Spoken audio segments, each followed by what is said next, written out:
वर्षभरात एकदा तरी नवऱ्याशी भांडण झाल्यावर या माणसासाठी यंदा वटपौर्णिमेचा व्रत अजिबात करणार नाही असा ठाम निर्णय घेऊन मात्र वटपौर्णिमेच्या दिवशी सगळा थाटमाट करून मोठ्या भक्तिभावाने वडाला फेऱ्या मारणाऱ्या प्राण्याला बायको असे म्हणतात. मीही त्यातलीच. चला तर मग आमच्या सोसायटीत वटपौर्णिमा कशी असते ते पाहूया. इकडे बघ, इकडे बघ.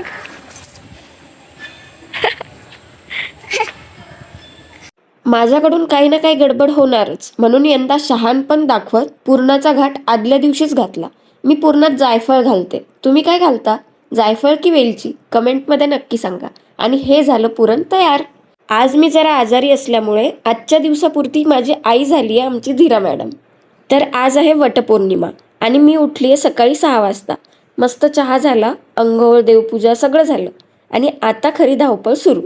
कुठेतरी वाचलं होतं वटपौर्णिमेला लाल, हिरवा किंवा पिवळा रंग घालायचा असतो. तसे सगळे रंग सुंदरच हो, पण हे 3 शुभ मानले जातात. म्हणून मी ही काढली लाल रंगाची साडी आणि हे नवीन मंगळसूत्र सासूबाईंनी दिलंय. मग त्याचं उद्घाटन सुद्धा आजच करू म्हटलं. मग पूजेचं ताट तयार केलं आणि निघालो खाली. आपल्याकडे इतर कितीही सुंदर बांगड्या असल्या तरी आजच्या दिवशी मात्र हिरवा चुडाच जास्त शोभून दिसतो. आणि ही मेहंदी सुद्धा. इथे एवढी गर्दी असतानाही ओळखीचा फायदा घेत मी आणि धीराने कसंबसं जागा मिळवली आणि पूजा सुरू केली. आजची अधिकृत कॅमेरामॅन होती आमची धीरा मॅडम आणि बऱ्यापैकी छान व्हिडिओज काढले तिने. पूजा झाली आणि मग सुरू झाला ओटी भरण्याचा कार्यक्रम. सोसायटीचा एक मोठा फायदा म्हणजे सगळ्या बायका ओळखीच्या, त्यामुळे ओटी भरताना गप्पाही झाल्या आणि भेटीगाठीही.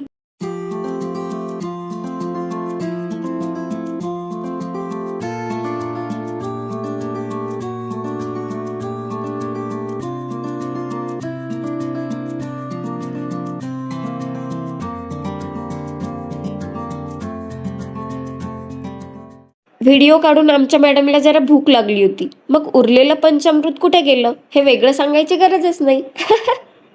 तिथेच आमचा एक ठरलेला फोटो स्पॉट आहे. मग थोडे फोटो काढले आणि अर्थातच फोटोग्राफर होती आमची धीरा. पण तिला मानलं पाहिजे कारण माझे एवढे सुंदर फोटो यापूर्वी कधीच कुणीच नव्हते काढले. आणि मग घरी येऊन रात्रीच्या स्वयंपाकाची थोडी तयारी करून ठेवली कारण त्यानंतर आम्हाला होता क्लास. मग घरातला सगळं आवरून आम्ही निघालो क्लासला आणि दिवसाचा शेवट झाला आमरस, पुरणपोळी आणि कटाच्या आमटी सोबत.